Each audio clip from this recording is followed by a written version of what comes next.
My nan's dildo batteries have arrived. What's over 5 foot long and hangs out your dad's boxer shorts?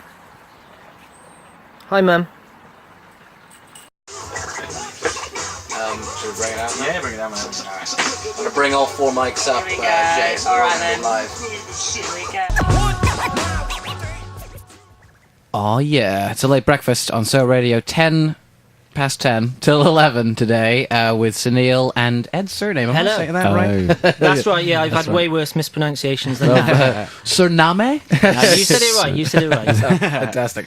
So Ed is a filmmaker and comic comedian as well, who is, well, you've undertaken this really amazing task of, you'd filmed yourself pretty much for a very long time, haven't you? Well, like your whole life so far, isn't it? Well, it was 24/7 for 20 years. Jeez. Wow. And so I've been able to make a film out of it, 50% funny, 50% serious exploration of why do comedians want to sacrifice their life to make strangers laugh. 24/7 for 20 years. Yeah, literally.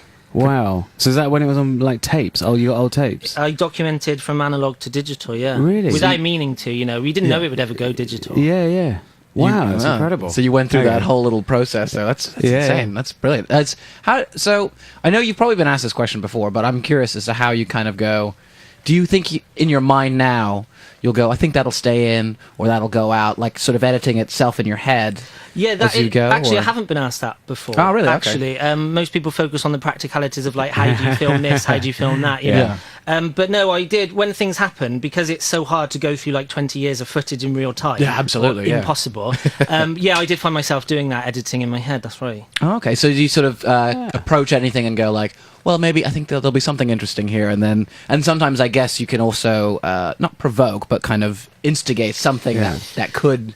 Yeah, that's what I mean. If you were to say, is it all real? The answer is yes, it's all real. It's not. It's not a mockumentary. It is all real. But I suppose you're right in that. Would certain incidents have happened? Would I have found myself in certain situations, or would I have pushed them through if I wasn't filming? Probably not. Yeah. To answer your first question, when it was 3 o'clock in the morning and I was punched in the face by a Mexican gun maniac, a second afterwards, I thought that's going in. That's going in. I think I'm going to keep this one. that's incredible. Well, it's just like the memories you keep, isn't it? It's like all the stuff that's very real you remember anyway. Yeah. So with all that stuff, do you reckon there's stuff you've forgotten that is interesting? I'm in a really weird position where you can remember things in life. You know, if I said to you, pick out 5 really important things in your life, I've done that. I am in the weird position of able to watch it back, and sometimes they're not how you think at all. It's different to how you remember it, which is interesting. Does that affect the way you behave in future? Like, yes, it does. Yeah. I mean, the project itself and just my general personality tends to alienate quite a lot of people. I'm quite good at that. It's like one of my talents. And then, but I've watched things back, like falling out with friends, and I've been able to realise actually it was me that caused this, that, and the other, and so it saved friendships. But I mean, really, it's only breaking even because it's the reason for why it went funny in the first place. But I'll tell you what else as well. When I had things crazy happen to me, the editing in my head, I'd say, yeah, this is going to make it in. But what I actually found when I was editing it is that the little moments in life, like when I'm sort of interacting with my parents and having sort of genuine moments, those are the bits that sort of give it pathos. Yeah. So originally, 15 years ago, I'd sort of describe it as like you've been framed with a narrative, and now there's a little bit of philosophy in there as well, if I can be so arrogant/deluded. But then everyone around you must be affected by. Obviously, they change their behaviour as well, right? Yeah, they did. Well, what happened was the process was is similar to the process of going through death, in the way that they well, first of all, they're in denial that I was doing this, then they sort of begrudgingly sort of accepted it, and then they genuinely accepted it, and now they've embraced it and they actively help. They don't play up to the cameras then. No, well, they did in the transition period. There probably was a time where they did play up to the cameras, but now 20 years gone, you just get used to it. They are the most relaxed subjects of a documentary ever. Wow. So, you take the comedy and everything else out of it. As a human interest piece, there's that in there as well. This is what they should send into space. I think, this is one of those things. That's actually to explain what humans it's not are for like. lack of trying.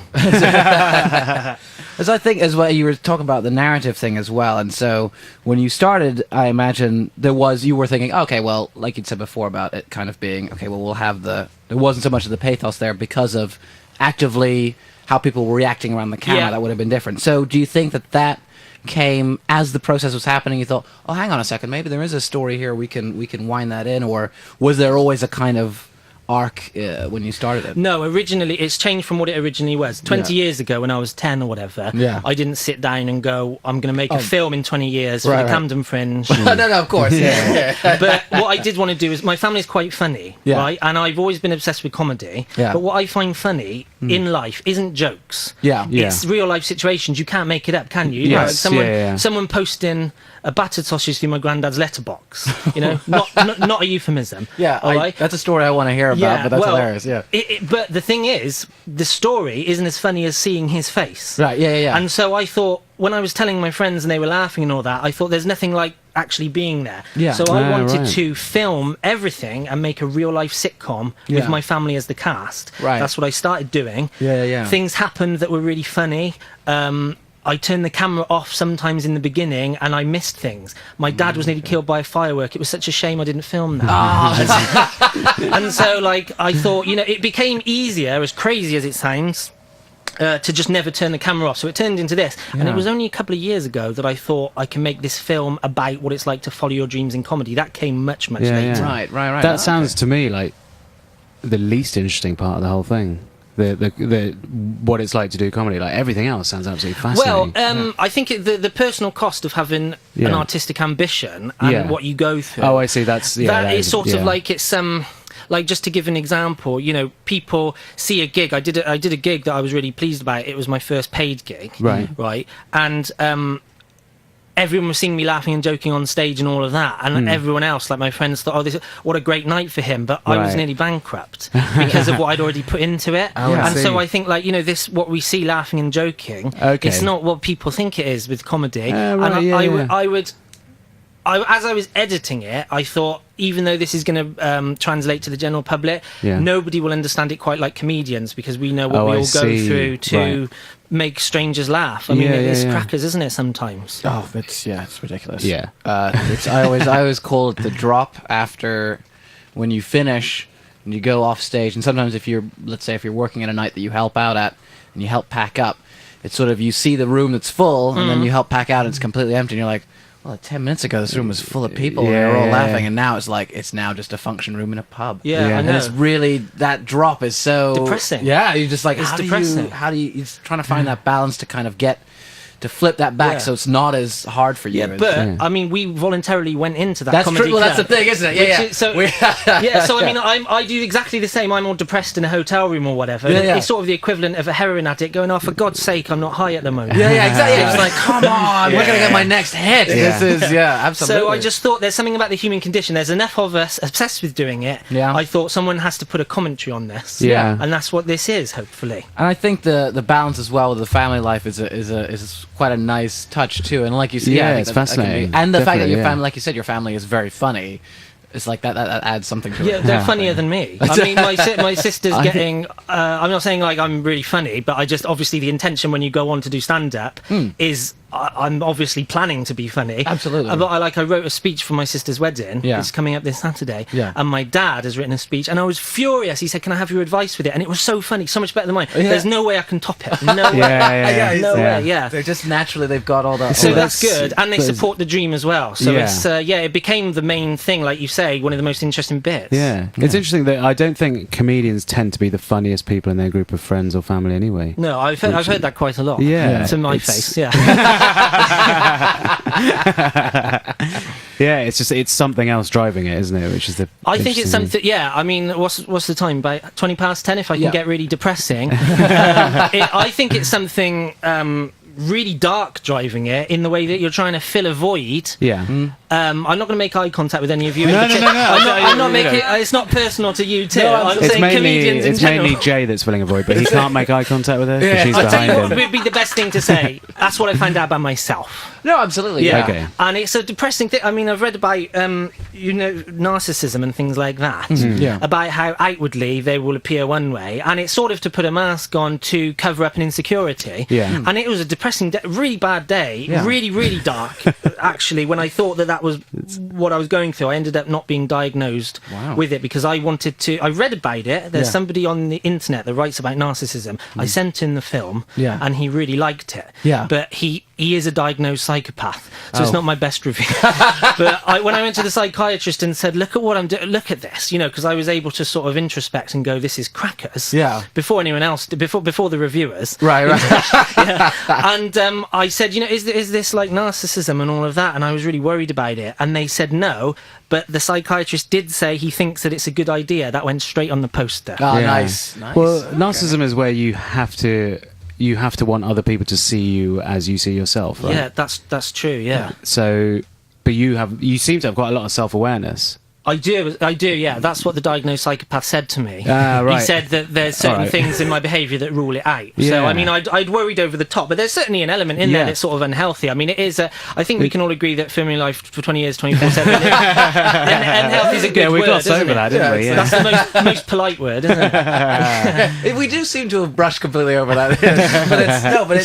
But it's also very fascinating, like you said. It's like that journey of everyone learn to kind of relax behind it and embrace it, and then also how you've changed in that journey too. I think is quite this is quite fascinating. There's something, I think, as crackers as it is, I think there's also something there that you've learned about yourself, and you've that transition. That there's a journey for you too, which I think is quite fascinating. That's genuinely the nicest way to think of it, I think. It's yeah.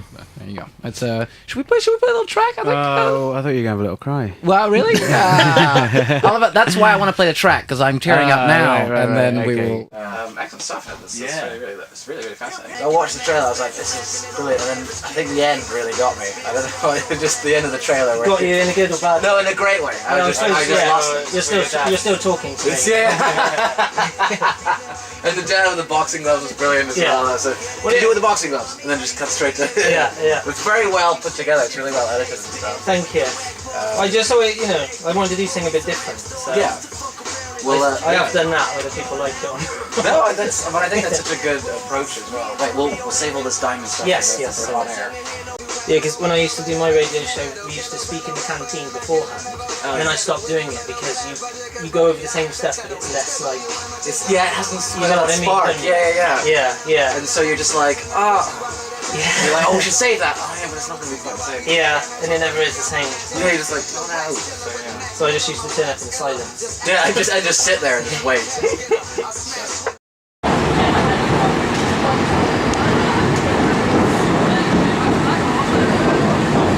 I filmed my life for 20 years, 24/7, and people say I'm crazy, so I try to compile evidence to the contrary. If you don't mind me asking, what's the reasoning? What is the reason? It's been comfortable at moments like, one of those instead. I was galaxy pants. No, I mean, I was talking about the hats. Oh, the hats? Yeah.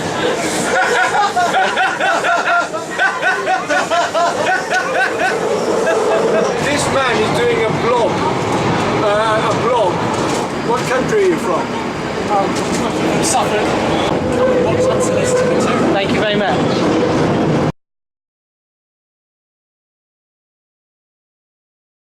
What 3 reasons you think people can hate you?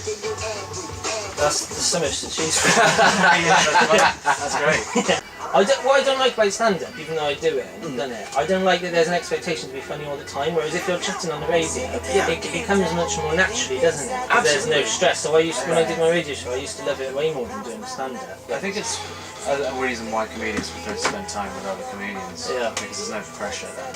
No, there isn't. You understand each other immediately because you know what you're going to do the same things. Yeah, when I first came on the circuit, I thought that there would be more pressure. I thought I'd have to try and be funny all the time, but as you say, it's quite the opposite. Yes. Yeah. Weird, isn't it? Yeah, you put all your energy into that 10 or 20 minutes and then everything else you just want to have a relax. Yeah, you just want to chill out. Yeah. And, no, absolutely. I think as well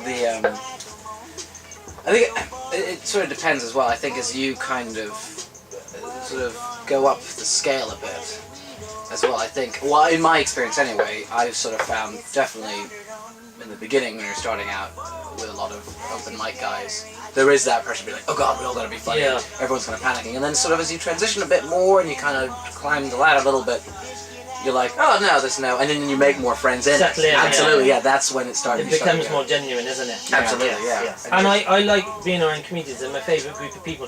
When I was in there for a while, I thought this is my sort of type of people. Yeah. Like you say, they sort of get each other, don't they? Because we're all kind of in it together. That's the interesting thing. We're all like, oh shit, we're all riding this fucking mad boat together. What the hell are we doing? Very, yeah. That's the tagline for this show. What the hell are we doing? Do you ever? So is it like because what I wanted it to be was that the film would sort of speak for comedians, but I'm so like dark and depressed with some days of mine. I wonder if I'm just speaking about me. Do you never both think, it's what is the point in doing it? Yeah, frequently. Yeah. Okay, so I frequently think, what is the point of me even saying this stuff? Yeah, good. That specifically is something but then I know the real answer to that is there is no point. No, there's not. Yeah. So don't even think there is one. You just do whatever drives you to do more of it. Like, I don't do comedy because I want people to like me. I do it because I want to get better at something that's quite hard for me, but not incredibly hard. Okay, that's a good. Yeah, that's really hard, but that's just enough good, to keep me working at it and being fascinated by it. Yeah. And I think if anyone can find that in their life, then that's something that will. Then you can be good at anything. You can try and get good at anything, but trying to get good at something is what will just keep you occupied. For the rest That's of true. the time. Yeah, that is true. Yeah. I think it's that there's sort of a I'd agree with points on that. I think it's very, and like you're saying as well, Ed, there are plenty of times where, and it comes from anywhere. Sometimes it'll be a bad gig, but most of the time it's like when you're sat there going, for me anyway, it's just what the fuck is this? What the hell am I doing here? That I think has a lot to do with the ego. I think because you have to get with comedy. Weirdly, you just have to get rid of that.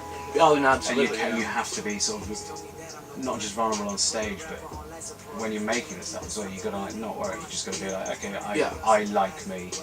I don't care if people don't, and I don't want to think too much about how I come across. It's a strange one. Could you bring this up on air? Because I want to make a point. Absolutely. I want to say that one of the good things about me filming everything was that the bad gigs became the good gigs, footage-wise. Yeah, that's a really good point, actually. Yeah, there we go. Because I haven't said that in any interview. Because when I do different interviews, I try and say different stuff. Yeah, absolutely. Rather than the same press release. Oh yeah, it's a late breakfast on Soho Radio, 10 till 11, with Masood Sunil, Ed Surname in the hot seat today.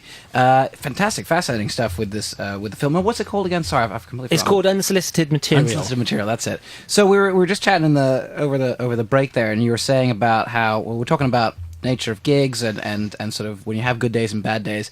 Obviously, you have bad gigs and that. How does that play into like in the film? Do you measure them up? Do you have good gigs and bad gigs in there as well, or how does your take on it in the film? Well, the good thing about the project overall is that any bad gigs suddenly became the good gigs. Right, yeah. Footage-wise. I mean, there was one time when I was starting out where I planned meticulously what I was going to say. Right. To the point where if I went off script, it would have thrown me. Okay. Wow. So, I mean, I had 10 minutes to do, and I knew exactly what I was going to say. The problem being when we turned up 2 minutes before I went on stage, the promoter said, you've only got 5 minutes, so I had to just say all my material twice as fast. And that becomes, good footage. So, I mean, there's no failure. Yeah. I'm That's sorry, great. I didn't want to see that in the film. That's not even in the film. That's not even in there. There's brilliant. plenty of things I could say where you would probably say, well, why on earth isn't that in there? Yeah. And the reason is because I focused on the narrative rather than individual incidents. Oh, absolutely, yeah. And also, the reason that I kept on filming was because I found a use for it early on in a web show. There's 130 episodes of my web show on my website called Laugh or Cry TV. Yeah. And that sees me going from like a naive kid smiling to a depressed adult not smiling. And things like that are in there. Oh, perfect. Okay, so there is sort of a home for everything Yes. In this project. And that's quite interesting as well. I think a lot of creative people have that where they'll write something down or they'll have ideas and they'll be like, and they will be working on something specifically creatively, but they'll have all this kind of extra stuff and they're like, where can that live? Yeah, and they don't yeah, have a yeah. sort of portal for it, but that's really interesting. So you find that as well then? Absolutely, yeah. Okay, yeah. so because what I've come up with accidentally, organically, is a home for that stuff. Absolutely, yeah. Yeah. You found a kind of portal where that can all live, and you've gone, oh, okay, well that might, that'll go in this project. Yeah, here. so I sort of put it out to the world. But I mean, judging by the view counter, it's still private as well. So I mean, I've got the best of both worlds. It's like having a notebook that no one gets to look But no, I think that definitely happens with I find it myself. So I'll write something down and be like, oh, that'll make a great comic book. I can't draw. Oh well, never mind. Yeah, so just kind of, it's good to have that, I think. Shall we go with 3 reasons? Oh yeah, we haven't done it yet. Yes. So yeah, 3 reasons why people could hate you, which is what we always ask a guest. Number one. I'm too quick to answer questions. Hey. People always go on at me for that. 3 things that they could hate about me. God, there's so much to choose from. I think that obviously with my personality, I am quite overbearing with all the filming stuff. So like people having a nice barbecue, and I'll be like, "Can you please send me that footage?" Because I became obsessed with contact. Like I had like messages going off to distant acquaintances just because my leg was in the footage and stuff like that. You know, like I became obsessed with it, properly mental. Yeah. So people would find that really annoying about me. Yeah. And that's, I suppose you never had that answer, have you? So no, that is, yeah. But then the more normal stuff, I'm quite like opinionated with things like religion and things like that. I'm all for equality and things like that, but if we got into a religious discussion, I wouldn't like the bad that it causes. And so, because I'm an atheist, right. Can we get this heavy at this Absolutely. time in the morning? We get as heavy as we like, don't worry. Because I'm an atheist, I'll sort of make no secret of that, but it's not because I'm going on and on and on and on and on, you know, believe my viewpoint. It's because I think that religion can cause some bad things. Yeah, absolutely. And I think it's important to know that we only have this life because you make the most of it. Yeah, as you are. Yeah. The good thing is, you know, when I die, I don't want to watch my life flash before my eyes because it's going to be a rerun. But it's So, but it obviously comes across, I think, like I am going on and on and on. So if somebody's, I think to wrap that up in an actual answer, if we're having what everyone else would think is just like a sort of nice small talk conversation, I can't do small talk. It has to get really deep really quickly, and that's probably really annoying. So that's my second answer.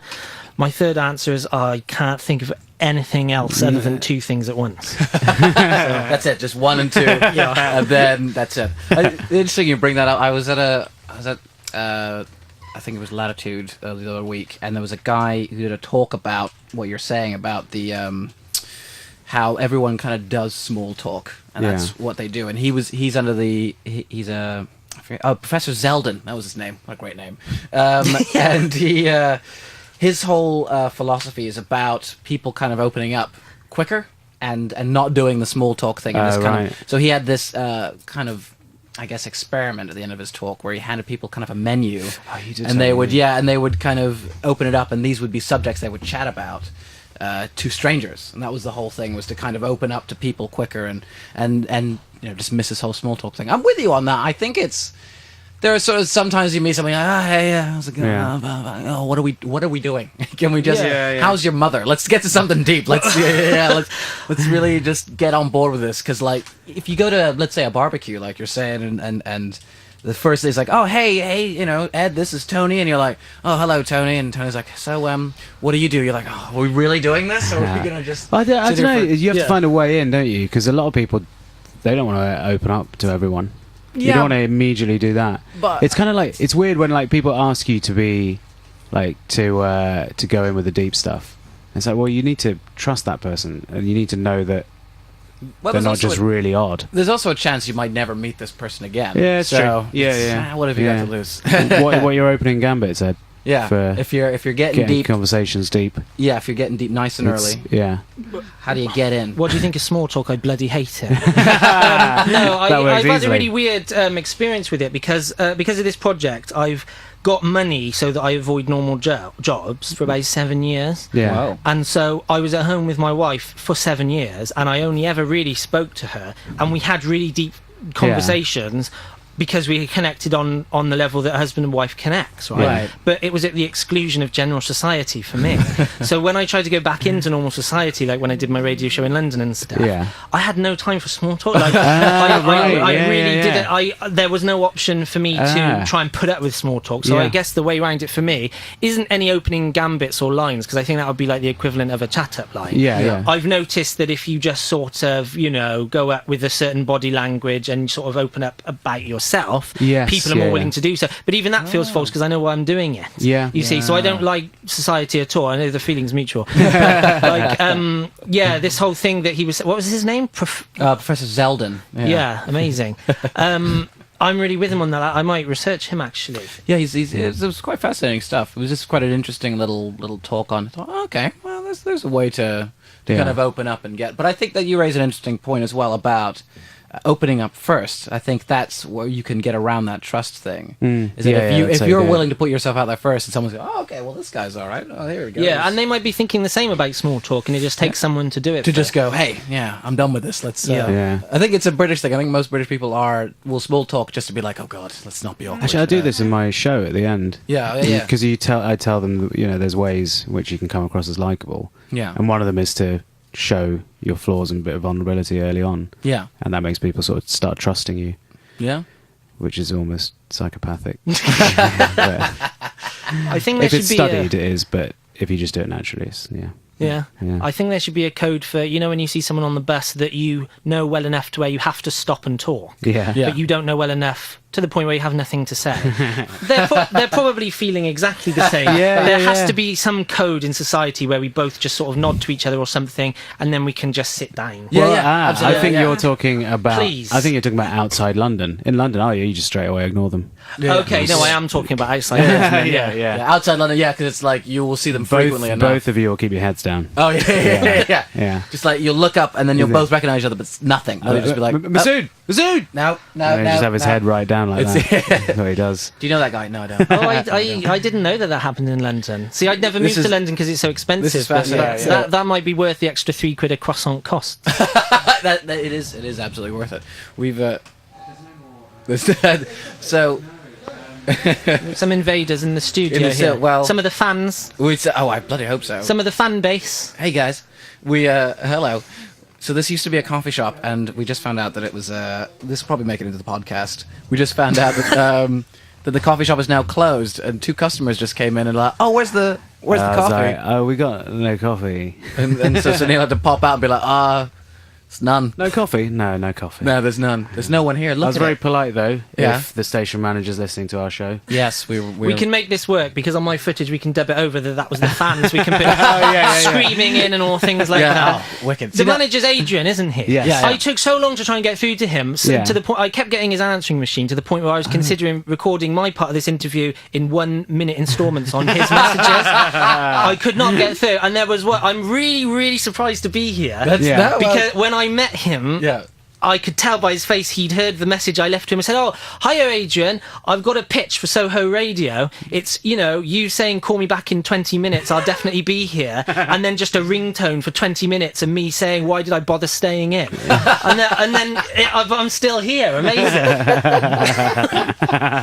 I really love that thing of you doing like 1-minute installments. And even just seeing like, for some reason now I'm picturing the footage of that, the way that's edited, just like, and then you talking slightly too long over one and be like, shit. Okay. All right, one more time, and just carefully plotting out each minute. I mean, it's an unusual set of voicemails for him. The second one saying, "So my opinions on religion." Right. This is Alex has lived below me in the basement. We didn't speak for 10 years. Now we're catching up. He has a red spatula in his hand. There's cricket on the wall and a pair of pants hung up on the ceiling. This has genuinely happened, which you described as genuinely... And they're 2 sizes too small. You genuinely described as perfectly normal. And now's the time to do an advert for my video on demand film. Unsolicited material is available on Amazon. Because the reason being is that the mosquitoes come in and they fly in like with a vengeance. Unsolicited Material is a tragic comedy about life that I shot over 20 years. Search on Amazon.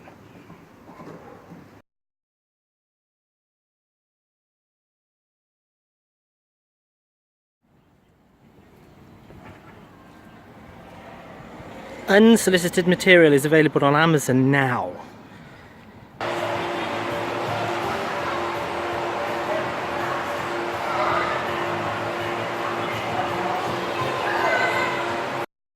Ed Surname in the hot seat there. Shall we kick it off straight in with what are your policies? Yeah, let's do it. Shall we do it? You got the music? No, you said not. Oh no, never mind. Don't worry about it. I thought we had an agreement that we'd stop doing the music because I hated it. Yeah. But I forgot that we hadn't actually discussed that. I thought you just see my face when I had to play it every time. All right. Like, that's why I like doing it. Yeah, because I like seeing your face. Because I hate it as well. Yes. So, what are your policies? In this part of the show, as we've explained to you, Ed, we have a fictional island, Isla de Guapos, which is it's Cuba, basically. And you are Lord Dictator of the island. You can enact 2 new laws. Any laws you like, anything. You can even repeal laws if you don't like them. If you can repeal laws that exist here and be like, no, we can take that out. But whatever you like, 2 laws. Okay, I think the outlawing of hypothetical questions would be Fantastic. No, I think. So we were complaining about our society just now. Yes. So I think no small talk. Ah, that's a good one. Yeah, no small talk. All right. Yeah. Okay, yeah. So do you think, like, you could print out, like, a daily thing like that guy Zeldin does? Like, every day someone gets, like, a mail out. Saying talk about this, like, these are your topics for the day. Oh, right. Or these are your... No, that sounds like too much work. Let's go with you could have the same else. topic for everyone. That's true. Then that would become the equivalent of small talk, wouldn't it? Oh, man. Well, no, isn't small talk just stuff that avoids what's really happening?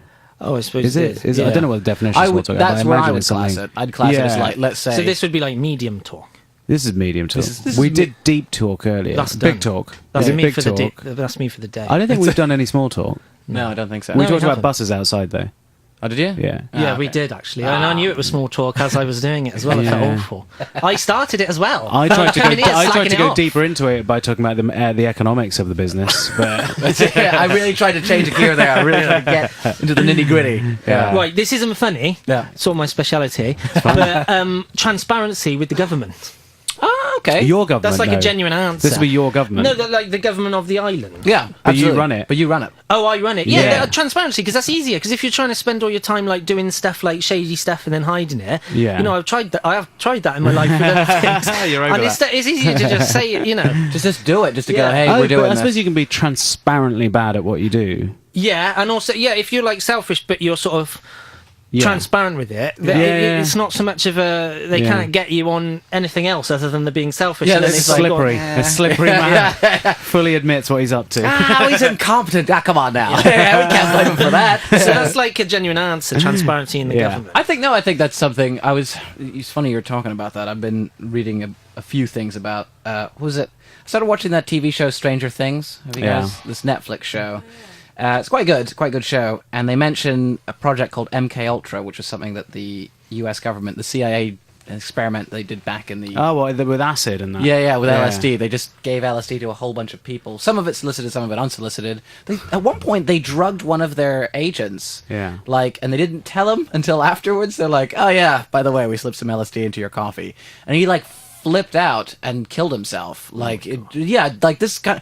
So what's really strange is, and I'm not really big on. I know it sounds like some sort of conspiracy theory thing, but all of this stuff. I think it's the Freedom of Information Act that they employed in the States, which means that all stuff like this has to be It's released. declassified, yeah. But apparently they burnt and got rid of a lot of the files. Yeah, the guy that ran it just burnt it all. Yeah, he's just like The actual guy that ran it burnt it. yeah. That says something to me. If he's it's standing just- by a furnace and they come in, he's like, no, and he's just chucking it in. Yeah, No, that's like a really long, elaborate effort way of just standing up saying I'm guilty. Yeah, exactly. Yeah, just like just what like, else are you trying to... it would be easier for you to just be like, I did it, Saws guys. Yeah. Here's all the paperwork.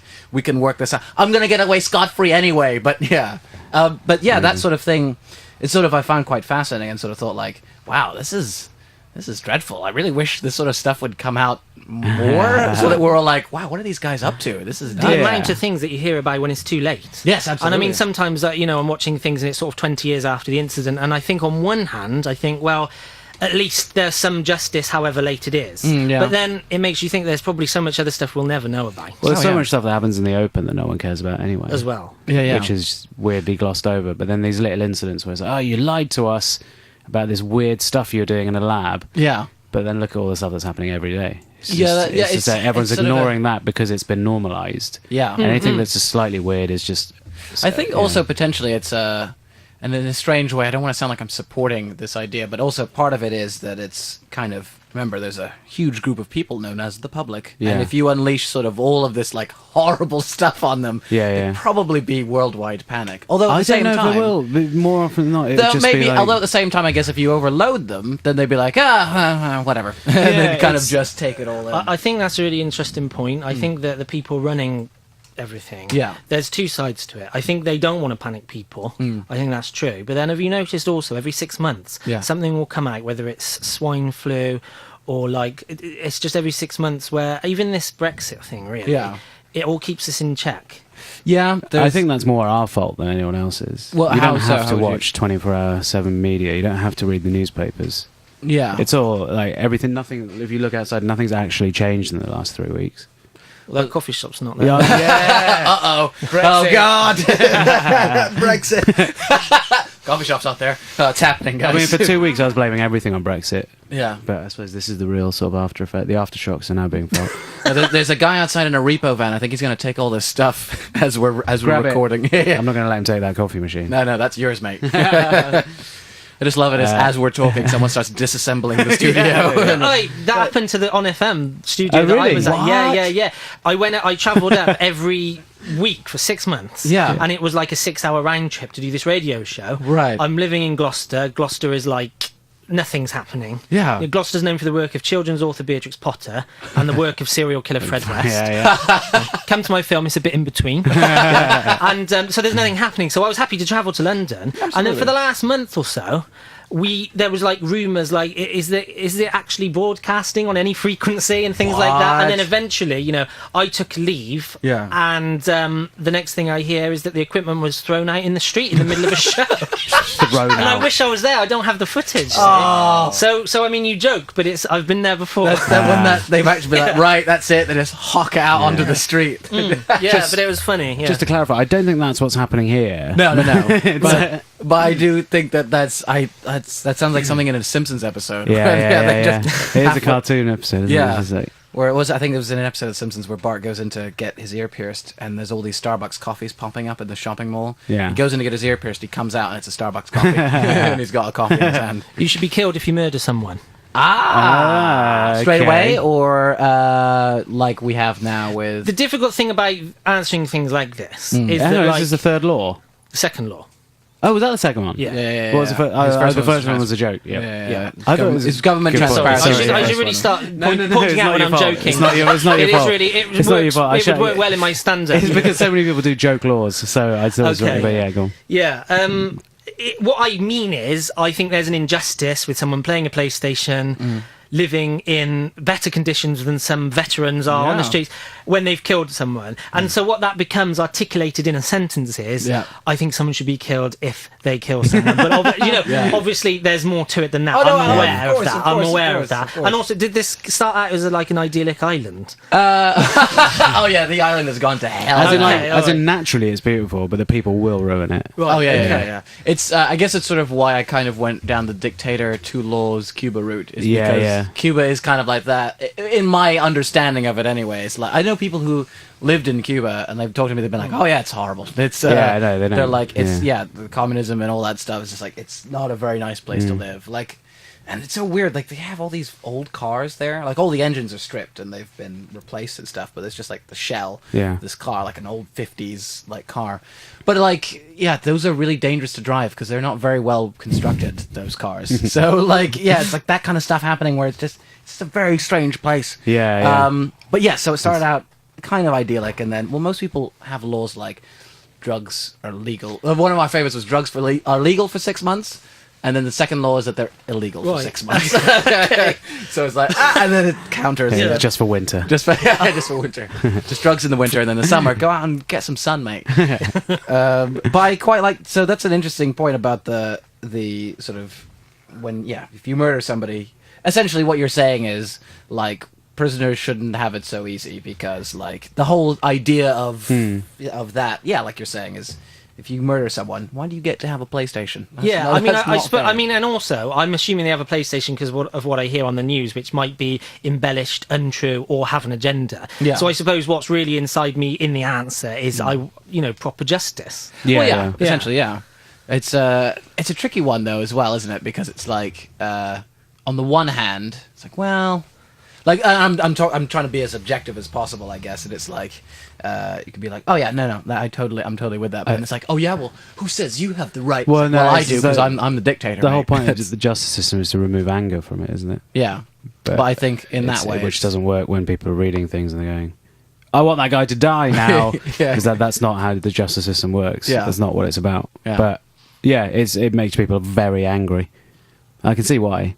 Yeah, but if I knew someone that got murdered, I want the person that murdered him to be murdered as well. Yeah. But then, I mean, that's no way to live. I don't know. You can't go around just killing people for killing other people, because then somebody's going to kill that person then. Yeah. Is that right?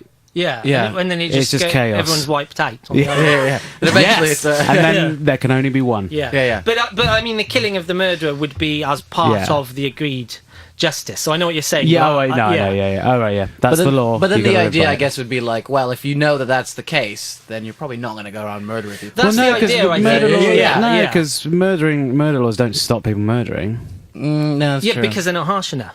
No, I don't think so. Harsh laws for stuff like murder don't deter genuine either psychopaths or people doing it in the moment. Mental health issues and things like that. Not just that. Even people who are perfectly sane and kill someone, they always think they can get away with it. They don't think, I'm going to get caught and I might only get 3 years. Yeah, that's true. They genuinely think they'll get away with it. Because they blab, that's why they get caught. They blab, innit? Chatting away. Go down the pub. Done a murder. Yeah. No, you make a good point. All right, legalise drugs then. Oh, no. Totally keep your law there. Keep your law. Yeah, no. It's just an interesting discussion. It's not to convince you otherwise. No. I think it's just nice to open up a discussion about murder. And it's entirely... It's always fun. Also available on download. This one, The Late Breakfast. You can catch it on a download. So those are two laws, but what? Yeah. Okay. Fine. Yeah. Should we hit up the? We've got the lift pitch, and we've got 400 quid. Oh my god! I bet you've got loads of lift pitches. Oh yeah. Have you got loads of if you ever met a producer in a lift, how many different pitches could you come up with? Okay, yeah. Loads of those, let's do that. Yeah, shall we do that? Yeah, shall I play a track first, or do you want this? Well, we haven't got time. Let's just do lift pitch. Lift pitch. So you're in a lift. You're in a lift with. Well, the scenario is it's us in it. But we've got loads of cash this time. We got big bucks. Got to pitch an idea to us. Anything you like, TV show, product, anything. Just like 30 seconds or less. Right. Yeah. My uncle lives with my nan, his mum. Yeah. She thinks she's looking after him. He thinks he's looking after her. They're both wrong. That is wonderful. I'm in. That is actually a genuinely amazing sitcom idea. That is brilliant. In a sitcom, you don't need writers. Yeah. You don't need lighting. You don't need any budget. You just need a camera. Yeah. The only sort of thing I've been really, really upset about in my thing of filming my project of filming my life 24/7 is that because the issues are so serious with them, but they're so funny to an outsider. Yeah. I haven't been able to shoot as much as I wanted to. There are some episodes, and my nan is in the film, and I mean, my nan's in the funniest scenes. Yeah. But what they go through on a daily basis, if you could bottle it, it is the funniest thing on the planet. Yeah. But I mean, I've approached him about it, and it's not allowed. It's well, we got the big bucks. I mean, if we had that does that. Like, I just love that. They both think they're looking after each other, and they're both wrong. I mean, that's absolutely. You don't need to write anything. That's so. And I haven't even given you any examples. No, you don't need to, because I think then you go away with that idea, and it already sparks stuff. Already, there's so much there. That's so rich. That's hilarious. I mean, where it's going to end up, the incidents is probably I'm going to write a book. Because I've got like 19 years of deleted scenes, because this film's it was 10.5 million minutes. I've edited it to like 90. Everything's going to be in the book, because honestly, it's like the funniest thing. Oh yeah, you probably have several books in there. You've definitely got like volumes of stuff. That's amazing. That's my pitch. That's brilliant. Oh, that's it. That is one of the best pitches we've had. I think that is genuinely the most success pitch as well. That's definitely made the top 5. I think of pitches we've had. That's really, really good. I actually want to make it. That's how much I like it. If you ever come into some money, seriously, hell yeah! I'd be like, yes, we're doing this. That sounds amazing. Lovely. So we got to. Unfortunately, we do have to wrap up. So we'll do. we'll do the plugs for your, I know you've been mentioning it throughout the show, your film in the Camden Fringe. If you could just give us the dates, the times it's being shown. So it's in the Camden Fringe. Yeah, it's at the Camden Fringe. It's at the Etc. Theatre. Etc. Theatre, yeah. In Camden, on Camden High Street. August the 12th, 13th and 14th at noon, midday. At noon, midday. Tickets are 700 pence.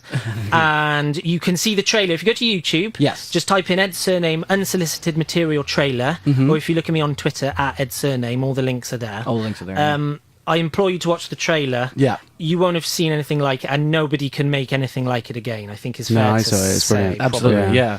Is it going to be a eventual sort of digital release, or will people be able to see the film post the... Yeah, eventually, and all the links will be at the same places I just mentioned. Yeah. So Ed Surname on Twitter. It's going to be on Amazon DVD and video on demand. Oh, brilliant. And it might be played at a few comedy clubs. And excitingly, which I found out the other day, they contacted me, which is rare. I meet a production company to adapt it into a TV series. Oh, brilliant. So my original idea of doing a real life sitcom where I play an exaggerated version of me, but the public is real. Yeah. And my family is real. Yeah. But it's put together like a sitcom reality hybrid. Yeah. That's what I'm going to pitch to them. Wow. Excellent. Fantastic. And so it can use some of my old footage as well. Yeah. And that's sort of the next thing that I'm going to be doing. So fantastic. That's really great. Well, congratulations on that. So That's when really cool. you meet them, don't forget to pitch that other one as well. that's going to be my backup. Fascinating. Yeah. Absolutely. So unfortunately we got to wrap it up, but thanks so much, Ed, for coming Thanks, in. guys. Thanks for coming in. Fantastic. Fascinating. That was really, really fascinating stuff. And yes, and be sure to catch that show at the Camden Fringe. You got anything to pitch, Sunil? I'll go to Edinburgh tomorrow. Yeah, so am I. I'm going with you. So we're going to Edinburgh. If as anyone in Edinburgh is listening, come see our shows, please. Thank you. Thanks. Bye. Jay, bye. Jay, bye. Bye. All right. Thanks very much. Yeah. Thank you so much, awesome. Ed. That was absolutely lovely, and really excited about the stuff you're going to be getting on with. That sounds really cool. And gutted that we're not here. I really want to see the whole film. So when it comes out on digital, I really, really want to see it. Right. Thank you. Well done. Well done. See you later. Pussy good. It's gonna sell itself. It's good for itself. Do it for myself. I don't need your help. Pussy dope and bankroll. Pussy dope and bankroll. Pussy dope and bankrolls. You know how the game go. Pussy dope and bankrolls. Pussy dope and bankrolls. Pussy dope and bank. You know how the game go. Unsolicited Material is on video on demand now.